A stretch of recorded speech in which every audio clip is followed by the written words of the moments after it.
It's Divas That Care Radio. Stories, strategies, and ideas to inspire positive change.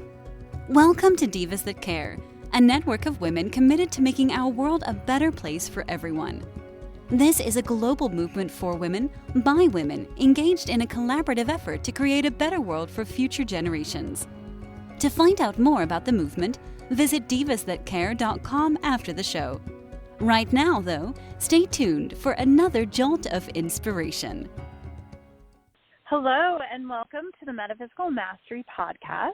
This is a mother and daughter podcast to discuss topics around spirituality, metaphysics, esoteric wisdom, and I am the daughter. My name is Kate Nelligan. I am an equine partnered life and business coach, animal communicator, author, and speaker, and I'm really excited to introduce you to my mom, Peggy Nelligan. Go ahead and say hi, Mom.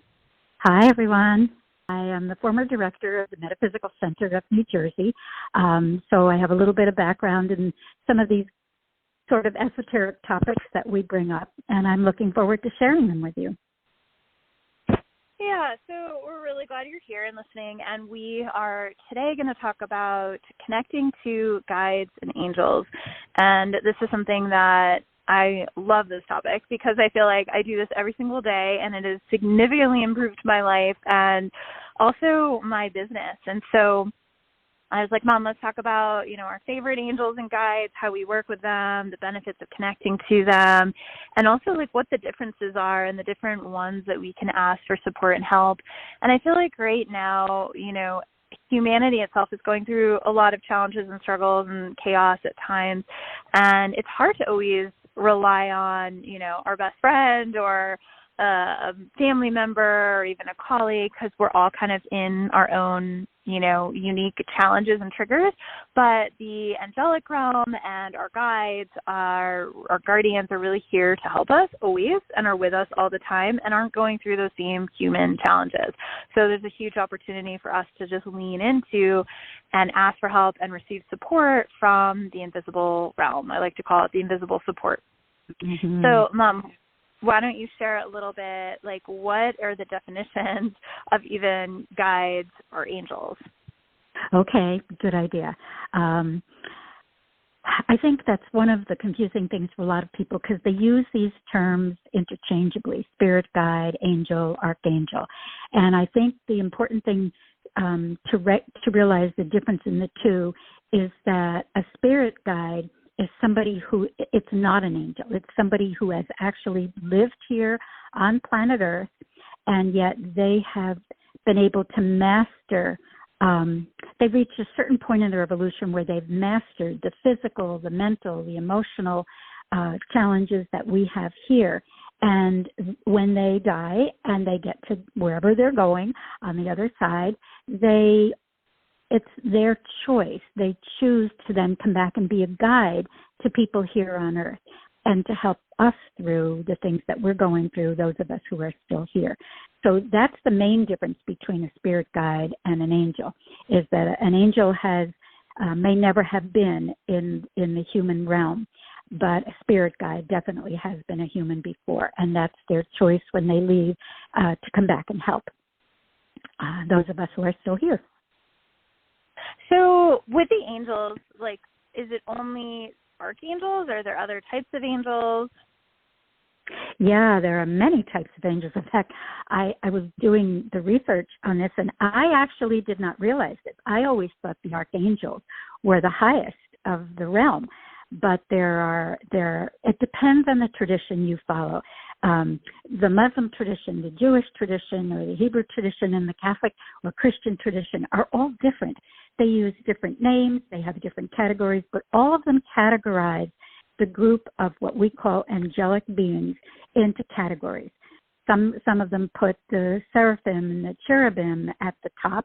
I always thought the archangels were at the top, and they're not. They're quite down near the bottom when you look at some of the categories.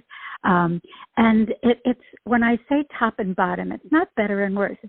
There are different jobs that they have to do. For example, in just the plain angels, without having an archangel or a name as it in front of it or a type, there are many different jobs that those angels do, and one of them is called guardian angel. And a guardian angel is something that every human has from the moment of birth. Now, this is tradition. What is truth? We don't know. Truth is always becoming, but is the belief system of most of the traditions that from birth, humans are given a guardian angel who is with you your entire life. And they support in many, many ways what you need, not only to guard and protect you, but also to help with many, many things that you need.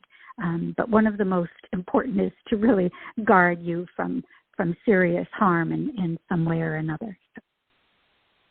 Or like dying before you're supposed to die. And I think there's also, I've always thought of it as we actually have a team of support. So there's more. Now, do you get different angels as you get older? Can you have different guides or angels that helping you as you change and grow? Absolutely. And that's when I say guardian angel, I mean, each person has at least one guardian angel. And as I said, that is from birth. And that one stays with you the entire time. But throughout your life, we are given other angels for different purposes. So, for example, if you're going through a very difficult time in your life, there will be an angel that can be assigned to you to help process that. See, the angels are really helping our soul's growth. We're not just physical beings. I think so many times we think, I'm a human being, but we've mentioned this before on this podcast. We're all divine beings. And this divinity that runs through us, sometimes it's given the word soul by some, religious traditions or higher self. But it's the part of us that is the divine part. And that's the part that is always in connection with our source, with the divine. And that's what the angels come to help us with. If we get off track, because remember, we decide ahead of time what we're going to do in this lifetime, what lessons we want to learn.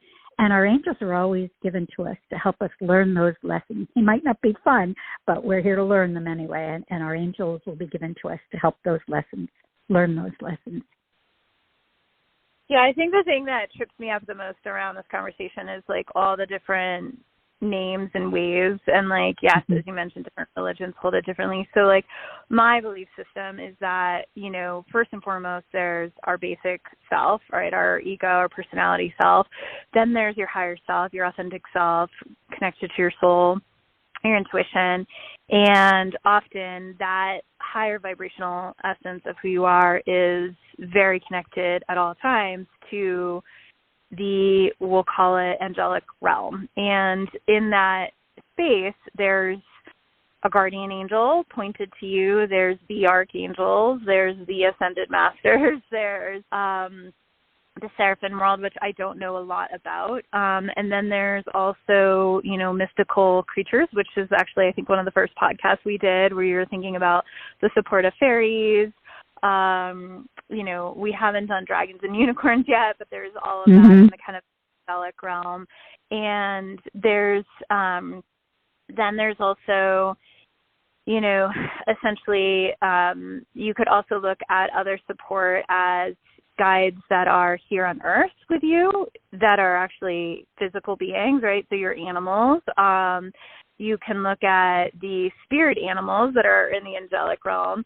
And then you can also look at even just an angel that is someone you meet out and about in the world. It's someone that, you're lost and all of a sudden shows up and starts to help you. And they're actually a physical person, a real person, but they show up as an angel. So, the way that I kind of hold the definition is somewhat loosely, but I have my own kind of way that I look at mapping it out as the tree of you as the trunk, and then all the different branches of the different support systems.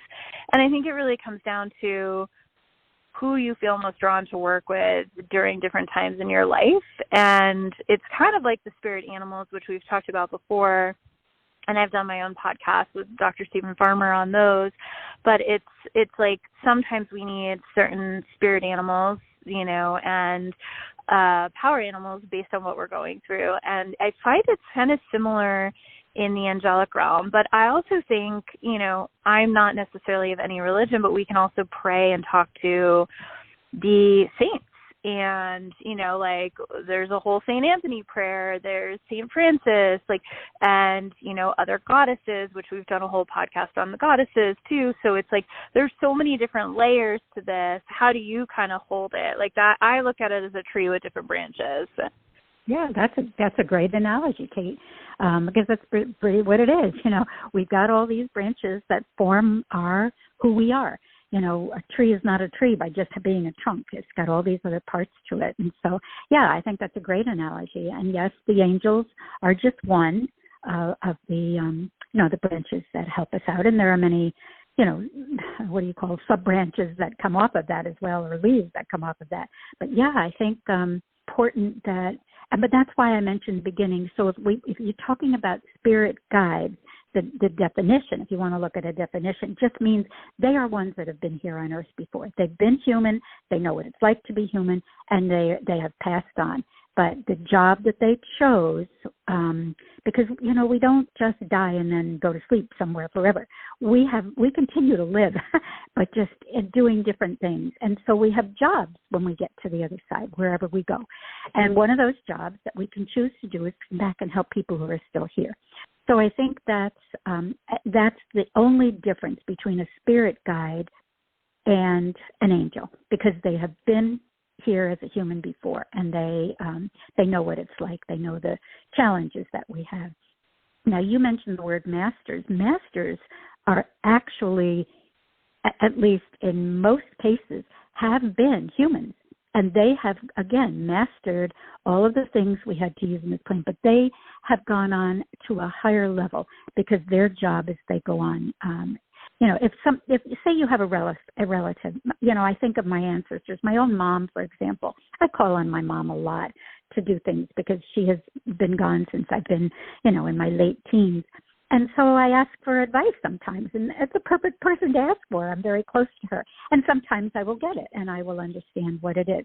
That is not necessarily a spirit guide, but in some ways it is, because it's a situation where this person has been here. I can connect with that person. And I think that's what you were saying. Who do we connect with? Because who you connect with is really what it's all about, how we go, when we go through our life, who we're connecting to.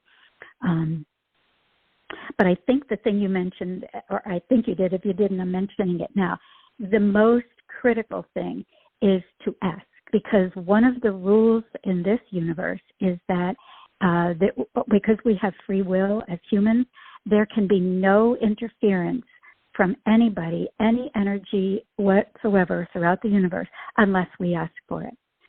So now ask does not necessarily mean please come and help me. It means you're open to receiving. So sometimes our energy might be open to receiving a more negative energy impact, and that's what we have to be aware of. But the kind we're talking about here are the light energies, and they will come when we ask, but we must ask. That's the critical piece. Yeah, I mean, the rule is they can't interfere with free will because we're here in a school to learn. So it's not like, a parent that all of a sudden sees their kid getting into trouble and then is constantly correcting or changing things or stopping them from doing stuff. They can't really get involved at that level, I think, unless we're about to, do something that I feel like is irrevocable, right? And so I feel like they can be whispers and guidance system that we can kind of hear through our intuition. And that's where it can also get tricky. We did a podcast on developing intuition, and it's sometimes I believe that the voices we're hearing is our higher self, right? Or I'm clairaudient. So we're tapped into that energy. Okay, I feel like this is my higher self or my intuition guiding me that may not be the great thing to do today. And then other times it's actually a spirit guide, or your guardian angel, or any of the, we'll call it, beings that you have relationships with. So I specifically work with the Archangel Michael all the time, and I actually hear my guides and my team, I call them kind of like my team, in actually different voices. So there's one very, very, very loving female voice that feels like it's not me, that's outside of me, that will always talk to me. And then there's a very stern kind of masculine voice that actually kind of really helps me snap out of fear. It's very loving. It's not judgmental, but it's stern, and it's more like, hey, like, look, like it's that, oh, yeah. Like, so, for instance, when my horse died and I was on the couch for 3 days and I couldn't move in 2017, I wasn't eating, I wasn't doing anything. I was just like a total mess. I, kind of woke up from being in and out of my depression fog and just heard, like, that's enough, get up and honor this horse's life. And I knew it was a guide because it was not my own and how I feel about my own intuition, how I connect to it. And it was really, very intense. And the first time I remember I took a class on on Metatron. So what category do you put Metatron in? Ascended Master? No, he's an archangel. Yeah. So that's where also this can get confusing, like which category does which go in. And so it's like getting a guidebook is really helpful to know, like, and we'll talk about a couple of the archangels, but you created actually a book, like a pamphlet of written material around this topic today. So you guys can read about like different tips on how to connect to them, who they each are. But I remember like when I took a class specifically on Metatron, I felt that energy in my house, and I was like, oh, my goodness. It's very intense, very big, very forceful, very, like, anything. You can do anything in the world with that energy. Like, you don't need to, waste time. You don't need to get caught up in anything. You can just create real change and transformation in a powerful way. And it was, like, really, it's not to be misused, right? And that's kind of the pieces with some of these, too. But I think it's important to kind of distinguish the different ways that they're talking to you or helping you or showing up in your life, and also when to use. I say use, I don't love that word, but like when to work with, when to partner with the different angelic energies, right? And the best kind of healers and coaches in my world, in my perspective, know who your guides and guardians are. They can talk to them. They can connect to them. Because then you're getting your entire support team, and we're not just working with your intuition and your higher self, which is wonderful and amazing. But like when you have that plus your team, you can get so much more information, because in my experience with the mediumship and even animals on the other side, they have a lot of information that we on Earth do not have, because they see the whole big picture, and also that we, even our intuition, can't always access or even comprehend, because it goes above and beyond like 3D reality, right? So, I think go ahead. No, I was going to say that I think that's what we have to understand, is that it's not like, I remember hearing one time, oh no, your ancestors know the lottery numbers. Just ask them for them and they'll give them to you. That's not going to happen. They don't necessarily know what the lottery numbers are. But there is something to be said about asking for some specific information. One of the things that I read, and I just thought it was so true, is that you may ask and ask and ask. You may have been asking for something for a long time and it hasn't come true. And at least spiritually or metaphysically speaking, it might not be at the right time for you. Remember, there are timelines. So the timeline might not be correct for it to come through for you. Or it may be that it is not in your highest good, something that you want, but you don't need for your soul's growth. And so, or you may have already moved beyond it and don't even realize it because you're still asking for it. So it's important that we realize they will answer you, and there is no way that they cannot answer you. That is part of it's like part of having to ask for it. Part of it is that they're having to respond. They have to answer. But you may get that answer in so many. You of all people get your answers in so many different ways. Right. I love to hear all the different things that happen to you that you see. Can find out. Good information. I kind of look at it as like, if you want to start to work with these beings, it's like map out the different levels, right? There's your own angelic energy, right? Your higher self, your intuition, your own evolution into enlightenment, and how do you work with that? And you might start there, right? You can use our Developing Your Intuition podcast on that, but we can be at angelic levels when we go up to 5D and above, because we're in higher frequencies, right? So we can have that. Then there's who's around you that is a mentor that feels like an angel. One of my clients always calls me her angel. And when she was in like a meditation process, like I actually showed up as an angel to her in that process. So she's always been like and I am very protective of her and very much like have her best interests at heart all the time. And so, I can see why she sees me as an angelic or an angel or a guide for her, right? So our mentors and our coaches can be that. And they may also be not human. Like my guides and guardians and angels are my animals. And I find, like right before my car accident, my horse Phoenix came up to me and said, no matter what happens, it's going to be okay. So she was connected to some guidance and literally was telling me like, I've got you, right? And I felt in that accident too, that like there were beings, guardian angels holding the car. So I didn't go flying into the intersection and get really hurt more than I was. So it's really kind of a cool thing when you start to see like, okay, there's different realms. And then there's the next step of knowing who you most resonate with and like how to specifically work with them. So we can do little things like manifesting parking spots, finding lost items, to really big things like, miraculous healings, and, from major illnesses to, being able to work with our own healing abilities. And so there's lots of different layers to this. So I think it's maybe for those of us that like to like see this or picture it, it's like write down, the different layers that you're already connected to, the layers that you want to grow into and learn more about, and know too that different beings show up at different times. So like one of my healers work with the Archangel Azrael all the time. She is the angel of death. And she holds her as a she, and I kind of do too now. And it's like, I have seen, at first I was like, no, thank you. I don't want anything to do with the Archangel of Death.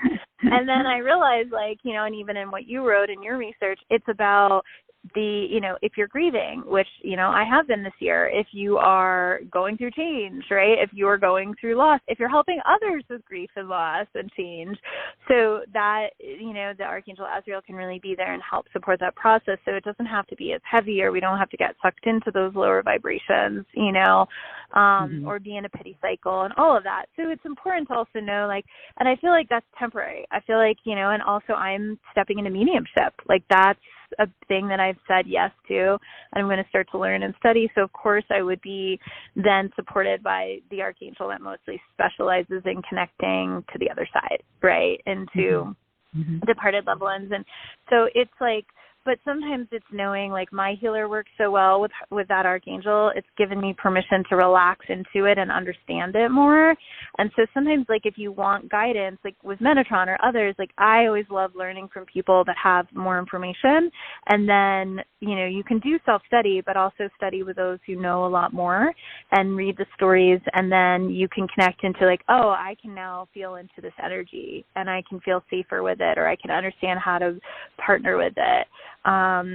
It's like learning to partner with horses in the healing work that we do as equine coaches. It's important to learn who the horse is, how they heal, how they coach, who they show up as, how they role model. It's the same with this, the guides and angels. Who would you say you feel drawn to most, Mom, of the list? Well, the one that I call on all the time is Archangel Michael. I think most people do. I think he is the most popular, to be honest with you. And again, I use the word he. And when I was doing the research, it was so interesting. They say all angels and archangels are masculine. I don't believe that that's necessarily true. That happens to have been one author's opinion as they went through, because many of them are by other people are described in the feminine mode. And I think a lot of it is the energy, how the energy comes across, whether they are masculine or feminine, because gender exists at all levels in the universe, the human level. So, that's interesting to see. But I think of Michael as, because the pictures I've seen, he is definitely the protector. He has the golden sword. He's used in many, many cases. I was studying some cord cutting work one time, and they used the Archangel Michael to actually help to cut the cord with his sword. And I think that's important, that you know what these angels and archangels and guides can do so that they can help you for whatever you're doing. Same thing, the other one I call on all the time is Archangel Raphael. So not only for protection with Michael, but for healing. And I use that a lot, not necessarily for myself, although I do, but I do pendulum work. And so I always call upon Archangel Raphael to help with the pendulum because I'm sending healing energy to whoever I'm working on, type of thing. So those two I use a lot. Yeah, and I see them as so much as like vibrational frequencies where it's like, you know, if I said the word caterpillar to you, you would all have like, if you've seen one before, you would all be able to see and feel into the energy of a caterpillar, or the word owl, or the word butterfly. And so these, you know, there's been a lot of writing about the archangels, and so people, you know, can think of them and see an image or feel into it and kind of immediately recognize that and how they serve. And so they're activated energies, you know, that a lot of people do use and work with. So they've gotten like stronger because of that, in my opinion. So there is a list in this document I mentioned and that people can have access to. And I think ultimately it's, you know, be clear that you're asking for help. Be grateful. Always say thank you. They love to be thanked. And they love to be asked. And, you know, it's not, I do let go of my timeline of like when they show up and how they show up and what they do. And sometimes I'll feel like a whoosh of energy, or I'll feel like emotion of, you know, gratitude, or how they come in different kind of ways. And I think through intention and asking and prayer is another one, because like I'll never forget, I was still working in the movie studio, and one of the heads of the departments like couldn't find her keys, and she was really worried, and she had to go pick her kid up, and she was stressed. And I just was like, oh, do you know the St. Anthony prayer? And she's like, no. And I'm like, oh, I'll say it for you. So, you know, you and I use this a lot. I say St. Anthony. I use it all the time. Yeah, St. Anthony, something's lost and can't be found. Please come around and help me to find whatever it is, right? And I said, this woman's keys.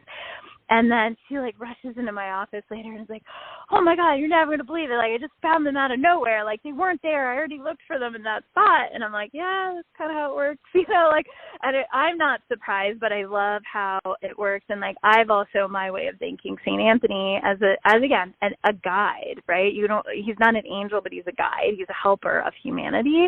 And energy is really what he is, being energy. It's like that is something that it works. People believe in it, right? And when there's a lot of belief in something, you've created a reality that's attached to it, right? Because our thoughts and our beliefs create reality and worlds. And so it's really fun to watch it. And so my joke with him is always, when I get to heaven, I always say, I'll buy you a beer for anything you find for me. And then like now I'm like, I have to get multiple kegs when I get up to heaven, so we can have a keg or party. A brewery. yeah, like make your own beer at this point. Yeah, it's crazy. So, you know, they're fun, like to play with and to ask for help. Like I was just flying the other day, and I get nervous, and so I call in the archangels, the ascended masters, my guides and guardians, the highest form of love, light, and sound. That's what I always say. I kid you not, throughout the plane, I heard different voices like talking to me inside of my head and telling me like, they're like, a bump is coming up. And I'm like, and then whoop, there it is. There's a little turbulence, or hey, they're just changing levels, right? That's why the sound feels different, or the plane feels different. And it's almost like I used to fly and I never even really felt the airplane, and now I fly and I feel like I am the airplane. Like, it's bizarre. And so I'm so like permeable, and I really, but these yesterday, it's just like so much kindness, and like even like, okay, you're going to be on the ground, count to 5, and I'm like, okay, I'm like 5, you know, and I'm like, that is so supportive, you know, like there's so much kindness and love and support in their energy field, and when we allow it in, and then I always thank them, it continues to grow and get stronger. Like, we have to work with these energies, or it's just kind of like there's a lot of money available to you sitting somewhere, and you're not accessing it. And if you accessed it, you could like travel and, you know, buy a car that you might need. And like, so there's like so much there for you. We just have to like actually go in and access that account. Does that make sense? Absolutely. And that's the whole thing about asking and receiving. You know, it's a circle. You know, you have to ask, You have to receive, and then you have to be grateful for it. So yeah, you're right. That's the way it works. It's a system, and it works. There's a law in metaphysics. It's in the universe. It's called the law of correspondence. As above, so below, and that is just one of the laws. That's the way it works. Ask and you shall receive. That it's given if you whether you follow the Bible or whether you read it in metaphysics or you call it a law of correspondence. That's the way it works. And then gratitude is the piece that seals it. So you're right. It's the way it works. Yeah, and so what are some of your tips for how to access them and, also, quote-unquote, stay protected while doing it? Because there can be things that disguise themselves as, like, angels or guides that aren't actually really helpful. So how do you hold, like, connecting to them? Yeah, that's one of the pieces I'd like to just take a minute and talk about it. And it may be disturbing for some people because it certainly was the first time I had heard about it. I was brought up in a tradition where you had the angels and you had the devil. And the devil was called Lucifer, and he was called the fallen angel. And the story in the Bible is that he disobeyed God. He wouldn't bow down and honor God. And he and the angels with him were kicked out of heaven, and that's who rules hell. Now, that's the story that I was told when brought up with. In metaphysics, the story that goes with the idea of a fallen angel is that God, or the source, or whatever you want to call it, the beginner and the creator of all, there's no disobeying. There's nothing outside of the all. The all is the all. And so God actually did create the light and dark forces. And we just happen to give them names that suit our stories. But the idea of a dark force and a light force is that humans are put here, this school that we're in, we're put here to learn the lesson of balance. There's only good, and evil is the midpoint on the scale of good. So that when you get to that point, we're really looking to be in the balance point at all times. So that you might slip over to the one side a little, you might come back to the other side a little, but really our job while we're here is to find that balance point. And so that's why the light and dark forces were created for us, to give us opportunities so that we can bounce from one to the other and learn for ourselves what is that midpoint on that scale of good, and how can we try to remain there as often as possible. I remember at USM, Ron and Mary talking about that on this, the soul line and the goal line, how we sometimes go off to one side and the other, but the goal is to try and find that midpoint or that balance point all the time. So if we think of, the dark energies in that sense as being helpful for us, teachers for us, we don't then take it as something very, very negative.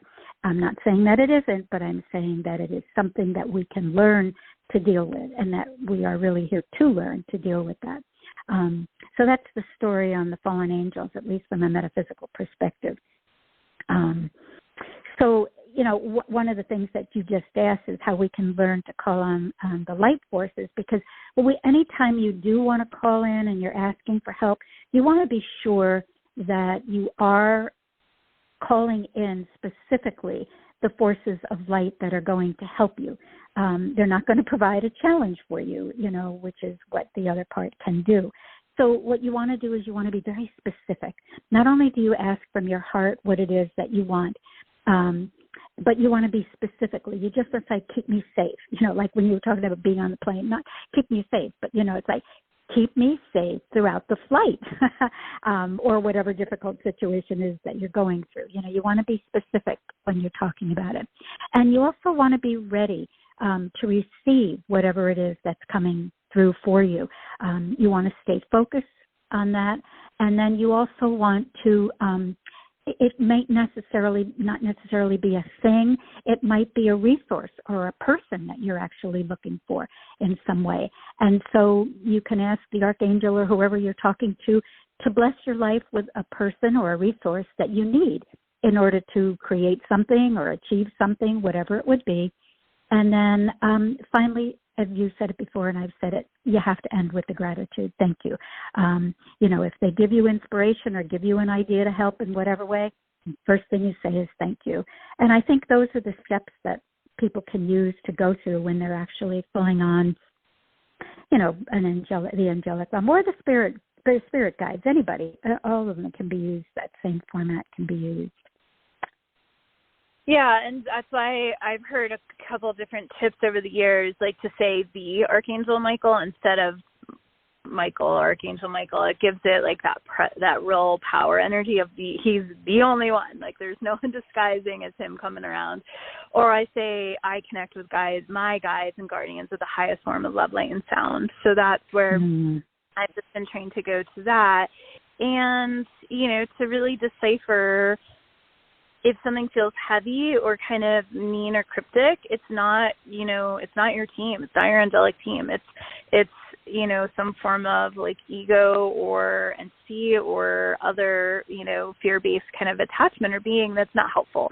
The guides and the guardians are always going to be really, really helpful. It's so funny. I'm just thinking of the Marvel Guardians of the Galaxy. It's like they're there to fight for you on your behalf. They're there to help you, and there's so many different energies that can be supportive. It's really learning like which one do you work with the most and when and how. And so for me in my own process, I started really slow with the archangels, and it was really through some of the books. And, I know Doreen Virtue wants nothing to do with this work anymore, but she was the one that introduced me to it, and starting to tap into those spaces of, learning how to work with this. And then I always found that it was really helpful. It helped me feel safer. It helped me feel more connected. I had so many different mystical and unexplainable experiences that I was like, oh, it's not just me here in my body and myself controlling all the dynamics. It's like there's a whole realm. And part of the reason for that, the why, is that they are here to help humanity evolve, right? Like there's this huge interconnected system, and I kind of think of it as heaven, right? In like broad terms, although it's very much a multiverse world, right? And but we're all connected, and it's all for like raising the vibration, ascension, and also for the highest good. So I think it's really okay whoever we kind of rely on and how we work with them. I've bought statues. I have an altar. I actually haven't told you this yet, but I just found a Metatron statue, and I immediately was like, I have to have this. Yeah. Cool. And I felt like I had to put him next to my bed, and like he's holding up the sacred geometry. And that's the other thing, is that a lot of these beings work with other things. So sacred geometry is one, symbols like the sword to cut cords of fear, negative things. Light language is another, different sounds or colors is another. So they all have these kind of different like symbol pieces that they're connected to as well. And like for me now, like after all these years, I'm finally starting to play with the energies of like, what are the unicorn guides doing for me and my work and my clients? What is the dragon energy doing? Like anytime I start to feel fear now, I just immediately throw up my dragon wings off, and I'm like, it helps me so immensely, right? Or like if I felt fear, I will invoke like a jaguar, like an actual panther, like that walks with me, And so there's just different ways that we can kind of hold the things that support and help us. And the Ascended Masters, I find, are always going to help us as well. And we're not getting into them in depth. We might do a different podcast on it, but that's where you talk about the Jesus Christ and some of the yogis. I work with Yogananda and the Mother Mary, Mary Magdalene, some of these different goddesses, the Kuan Yin, and like there's all different layers of like even the Athena, like, and so for me, the deck that actually did help me the most to learn most of these it's called the Ascended Masters, and it's Doreen Virtue's deck. And again, she doesn't really want her decks out there, but they are. And she's moved into just a Christian Jesus only philosophy, that's her path, right? But I still find working with these different energies to be really healing and helpful for me and also my clients. And then we realize like we're not alone here. And that to me is one of the greatest things we can always remember, no matter how sad or scared or anxious we get. Like, we can always just immediately ask for help. And I've had so many incredible stories, like especially with the Yogananda. If any of my animals have ever had an issue, I immediately call in that energy and the Jesus Christ energy. And when I do healings for horses especially, I call in the Jesus Christ and the Archangel Raphael, and I literally can feel their energies with me and around me. And so that actually can come through us too if we open up and we're channels and we know how to let energy in and let energy out and come back to ourselves. But it's something that, like, all of this, you hone it over time and with practice and with study. And so hopefully this is just one, like, addition to your study of as you start to explore some of these different beings that you can really work with. I say being as an energy force is really how I kind of hold it. That's right. Yeah. One of the things I wanted to mention about that energy, Kate, is that it was fascinating to me, and I know you've had this experience. When the angelic energy comes in, archangel energy or angel energy, it often comes in as a light, a colored light or a ball of color in some form or another. It might be a feeling. It might not even be, you might not see a green light, a feeling, but you might have a sense of a greenness. If something were green may show up for you in some way. And you know you're working with Archangel Raphael. So there are different energies, and there's charts. You can go on the internet and find all these charts that, you know, connect the archangels with colors and seasons and, you know, times of day and so on and so forth. But I have personally experienced that color feeling of energy. And I know with the guides, it's different. Your spirit guide, because the spirit guide actually was a human at one point, and when they choose to come back, if they choose to show you that they are with you or will help you, they will often show up as a human being. It might be somebody that doesn't look like a modern human being. They may come in a different ethnicity. They may come in a different clothing of a different time period, because that may be the connection that you had with them at that point. It may be an ancestor or a loved one from another lifetime, but that guide will show up. If it shows up, it may show up as a human being, but it might not look like somebody you would recognize today. And that's one way that you can sometimes tell if you're working with a spirit guide. Whereas with an angel, I mean, I've heard it said, people have seen angels, and they are bigger than the largest thundercloud you've ever seen in the sky, that the size of angel energy is just magnificent.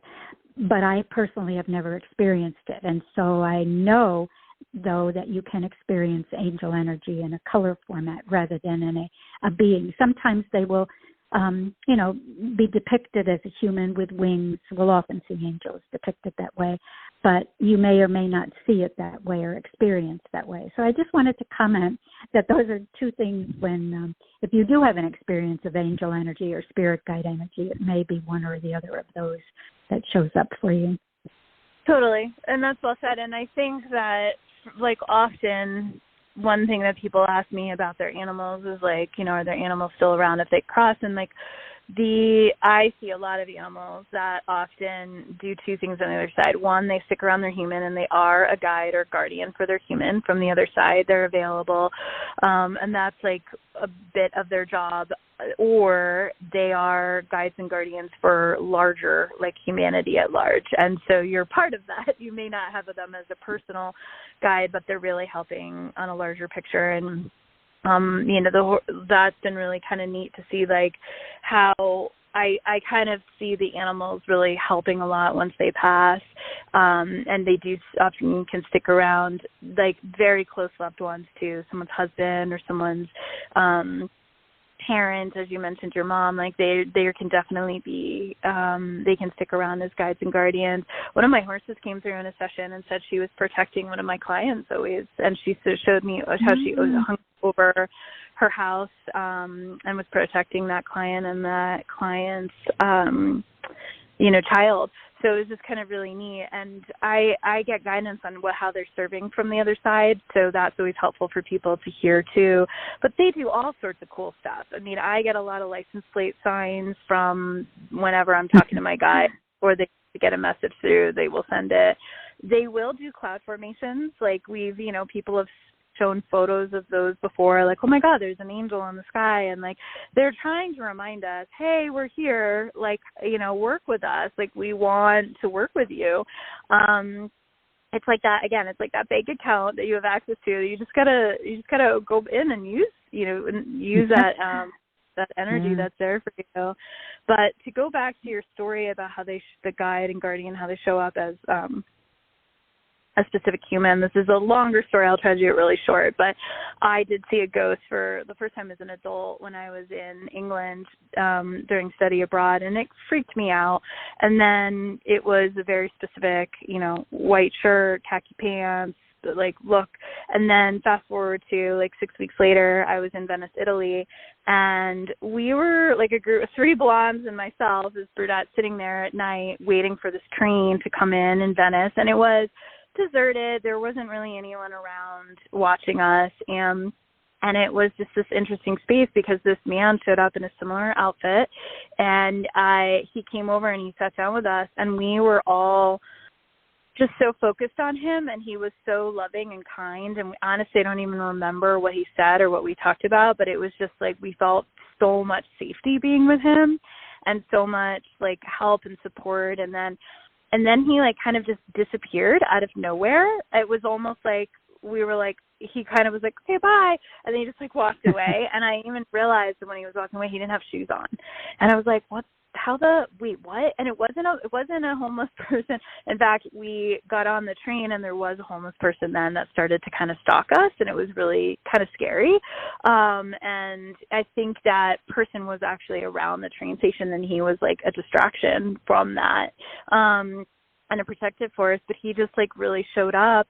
And it was so amazing because then fast forward to, years later, and here I am getting my master's in spiritual psychology. It's like one of the last days of the practicum of our retreat.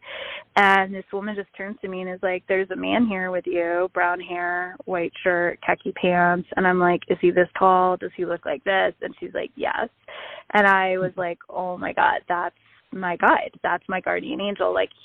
And then we've been all able to track at this point that him and I were together in a past life, and he died in a car accident before we got married. But there was so much like love and so much support, and he chose to stay on from the other side so he's always with me, and I talk to him sometimes. Like, he's my go-to relationship if I start to feel like lonely.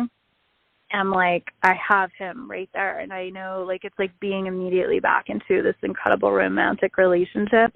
So it's really neat. I haven't shared that story publicly before. It's very vulnerable, like, brave, raw for me. And I used to be an atheist, so like none of this existed, and I was like, whatever, like, prove it to me. So it's just been so fun to like actually see how things can show up. And you have a cool story that I think would be fun to share so people can see how this stuff works in the last couple of minutes we have here. Okay, good. This was when my son was still in middle school, and I was driving him and the next door neighbor to school one morning, and we were running a little bit late, and we get to the traffic light, and I'm getting so anxious because I was going to jump the light and make the left-hand turn. As soon as it turned, there was traffic coming the other direction. And I'm not gunning it, but I'm going quickly. All of a sudden, right on the corner, a woman dressed in, she looked like a very old woman. She didn't have a cane, but it was a very old woman dressed in dark clothes with a black scarf on her head. And she started to cross the intersection. And I'm going, I can't believe she's doing this right when I'm, ready to turn. I'm going to jump the light. And at that same moment, a car came up on my left side, passed me on the wrong side of the road, flew past me, in front of me, and kept on going. If we had pulled out, we absolutely would have been killed because he would have smashed right certainly onto my side of the car. And, we just stood there shaking afterwards. We all, the 3 of us, the 2 boys and I, just said, oh, well, that woman was our guardian angel. And when we looked, she was nowhere around. but she certainly prevented. She showed up at that instant and prevented me from turning left when that car went by. So, I know we probably all have stories like this somewhere that, and so we know that there's somebody always looking out for us. And it really does help, I think, when you have an experience like that, because then it's proof, because we all look for that proof somewhere along the line, I think. But yeah, my hope is that everybody feels it. Yeah, I mean, I will tell you, this has honestly been the greatest blessing of this lifetime for me, is being in touch with the angels and the guides. For me, it's been, besides being with animals and, my work, I think it's my greatest joy about life is connecting with guides and guardians and angels and, ascended masters, and learning them and honoring them. And anytime I meditate with the ascended masters, I will just cry and feel so much love and just immediately step into a higher vibration. So I really hope people do play with the energy. One of the tips is don't be afraid. The fear is not where they're living at. So you can just say, hey, please, I release this fear, my intentions to trust, my intentions to, stay neutral and just see what happens, and then, I really thought the unicorn stuff was crazy at first, and same with the dragons. And I kid you not, I just last night was playing with unicorn energy and had immediate changes in my horses and myself.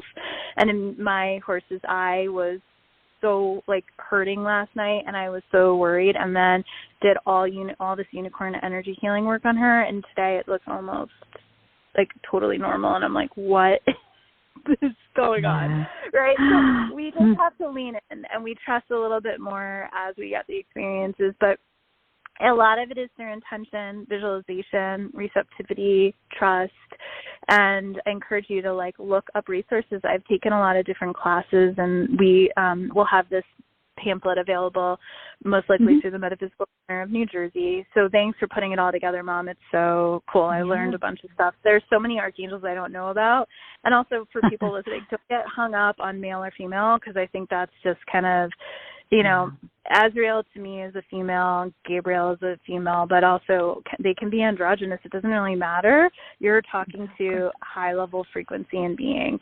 And one plug before we end is for me, the greatest guides of my life are the horses, and people who work with me, obviously, as well. They really are drawn to learning from horses and having horse medicine. So I created the Awakening with Equines card deck, which is channeled guidance from them, and the horses in there, a lot of them are on the other side, and they act as guides and guardians to humanity at this time in different capacities, and they really want to be with people. They want to be in people's homes. So this card deck is a way that I was able to deliver guides and guardians to, and I call the horses angelic beings, because they're all about unconditional love when they are in their soul essence. When they're in their animal essence, they're being animals, which is the time, but they are, when they're doing their high-level healing work, they are very much angelic beings. So that's available on KateMilligan.com, and if people find me and are sometimes so I think I can do mediumship, and I'm like, great, go for it, and they're like, really? Because no one around is giving them permission to play with this, and you are welcome to reach out to my mom and I and share your stories about your own angelic interference that's helped you or saved your life. There's so many cool stories, and also sacred stories under the Common Sentience. They have stories about this. They have stories about angels is one of their books. I'm in their animals book and their nature book. And then Divas That Care Network, which this podcast is a part of, has Animal Prints of My Soul, which is also stories of how animals have been very much angels for others, and how people have experienced that as well. So I hope this just kind of lifts you up and gives you some hope, and feeling less lonely, and feeling like you have maybe a lot more support than you thought you did. And just pick one and go in that direction and play with that energy for a while. They're all so excited and helpful and wanting to work with us. So Absolutely. Any comments or final things you want to share, Mom, about this topic? No, I just hope that they, all our listeners, do take advantage of these. They're right there for us, as long as they're asked, they will help. So I think that's the most important thing. Just, give it a shot. Try it and see how it works. And definitely, as Kate said, let us know. You can get to me through the Metaphysical Center on their website, and you can get to Kate through her, her website, and we'd be more than happy to talk with you or, hear your stories, or if you have any ideas for anything that you'd like us to do in the future on this podcast, we'd be happy to hear from you on that as well. Yeah, we may do one just on Ascended Masters because they're just so powerful too. But they always say, at least the Yogananda said, we don't often ask enough, so ask more. And you can ask when you go to bed for a message or a sign too, if you want to do this in your sleep state, if that feels better. The other is we can also demand it, not in a forceful way, but in a very clear, I am ready for this. I am asking for this. It's not just I got a cute statue of Metatron. Now it's okay, Metatron, please help make this clear. Please illuminate this path. Please help me. I'm here. I'm ready for it. Show me the way, right? And, I get into that, leadership energy with them, and they love that too. So, Well, thank you so much, Mom. I'm so glad we got to talk about this today and hopefully help people. And I appreciate you being here and doing all the work to show us some of these details about who they are. And I think they're happy that we talked about this today, too. I do. Yeah, I think it's great. Thanks, Kate. Thanks so much for all of our connections here. I appreciate it. Yeah, thanks to the Divas That Care Network. Absolutely. There's a lot of other podcasts to listen to, and we've done a lot of other episodes of the Metaphysical Mastery podcast, so you can check it out on Spotify, SoundCloud, and other Blog Talk Radio. So huge thanks to them. And until next time, have a very metaphysical life and work on your mastery of yourself so that you can be a light for yourself and the world. Thank you so much. Thanks for listening. This show was brought to you by Divas That Care. Connect with us on Facebook, on Instagram, and of course on divasthatcare.com, where you can subscribe to our newsletter so you don't miss a thing.